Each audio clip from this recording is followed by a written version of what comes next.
Hello hi అండి, అందరు ఎలా ఉన్నారండి? బాగున్నారండి? ఓకే అండి, ఈరోజు ఫిష్ కర్రీ చేద్దామని చేస్తున్నానండి. ఫస్ట్ మనము ఫిష్ ముక్కల్ని నీట్గా శుభ్రం చేసుకోవాలండి.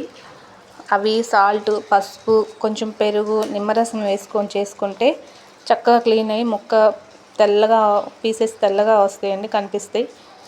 నీచు వాసన అస్సలు రాదండి.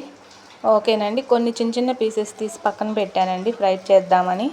అది కూడా నేను వీడియో పెడతానండి, అప్లోడ్ చేస్తాను వీడియోని. ఓకేనా ఫ్రెండ్స్, ఇప్పుడైతే కర్రీ చేసి చూపిస్తున్నానండి. అన్నీ శుభ్రం చేసేసుకొని ఒక బౌల్లో వేసేసుకున్నానండి. ఒక బాండీలో అంటే మ్యారినేట్ చేసి పెడదామనేసి దాంట్లో పెట్టేశానండి. నాన్ వెజ్ ఎప్పుడు కొన్ని గిన్నెలే వాడతానండి, వేరే వాడిని నేను, అందుకనేసి వాటిలోనే చూపిస్తున్నాను.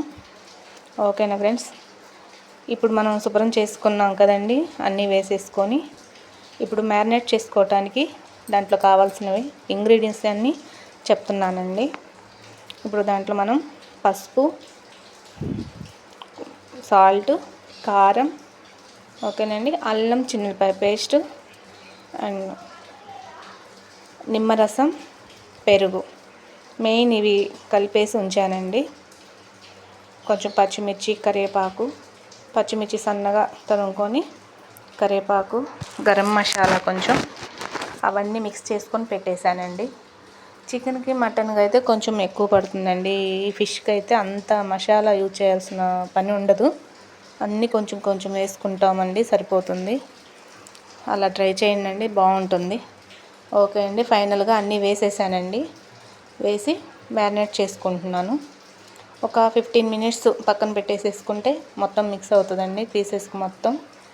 పక్కన పెట్టేసుకొని మనం ఈలోపు కర్రీకి కావాల్సిన గ్రేవీ కోసం ప్రిపేర్ చేసుకుందామండి.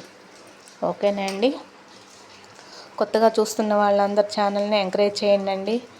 ఛానల్ పేరు వచ్చేసి ఎంఎంకే వ్లాగ్స్ తెలుగు ఛానల్ అండి. ఎంకరేజ్ చేస్తున్నారు, ఇంకా బాగా ఎంకరేజ్ చేయండి. మీ ముందుకు మంచి మంచి రెసిపీతోటి వస్తానండి.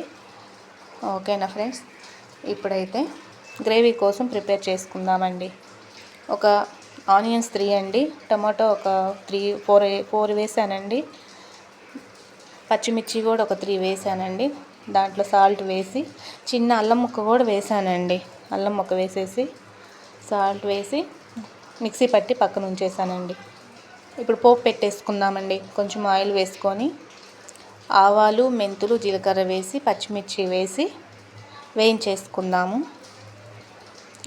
అట్లానే వేయించేసుకొని పసుపు వేసానండి. పసుపు వేసేసి ఇప్పుడు ఈ జార్లో ఉన్న గ్రేవీని మనం వేసేసుకుందాము. వేసేసుకొని పచ్చివాసన పోయేంత వరకు ఫ్రై చేసుకుందామండి.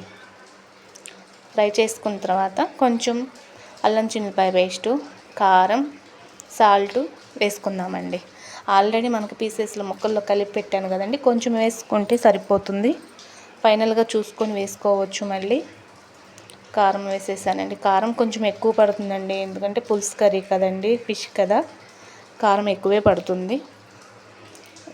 డోంట్ వరీ, వేసుకోవచ్చు. ఎక్కువ ఉంటేనే బాగుంటుంది ఇంట్లో. నాన్ వెజ్ అయిన తర్వాత కారం స్పైసీగా ఉంటేనే బాగుంటుంది. ఓకేనా ఫ్రెండ్స్, మా వారు కూడా కొంచెం హెల్ప్ చేశారండి, హడావిడిగా అయిపోయింది, చేసేసామండి. మొత్తానికైతే సూపర్గా వచ్చేసింది. ఓకేనా అండి, పీసెస్ అన్నీ బయటే శుభ్రం చేసుకొని తీసుకొచ్చారండి, చేయించేసుకొని. ఇప్పుడు మనం పులుసు పోసేసుకుంటామండి. ఆల్రెడీ అయిపోతుంది, కర్రీ బాయిల్ అయింది. పులుసు పోసేసుకున్నాము. పులుసు పోసేసుకొని గరిటెతోటి చిన్నగా కదపకుండా ఇంకా పక్కకు పెట్టేసానండి. పెట్టేసి మనం చేతులతో కొంచెం కదిలిస్తే పీసులు కరెక్ట్గా సెట్ అవుతాయండి. అంతే అండి, కొత్తిమీర వేసేసుకున్నాం. ఫైనల్గా బాయిల్ అయిపోయింది, చక్కగా గ్రేవీ వచ్చిందండి, చాలా చక్కగా వచ్చింది గ్రేవీ. చిక్కగా ఉంది, పులుసు కూడా చాలా బాగుందండి, చాలా ఇష్టంగా తిన్నారు. మీరు ట్రై చేయండి ఫ్రెండ్స్, వీడియో చూసి చాలా లైక్ చేస్తారు. ఓకేనా ఫ్రెండ్స్, కర్రీ చూడటానికి చాలా నీట్గా ఉందండి. ఓకే ఫ్రెండ్స్, బాయ్ అండి.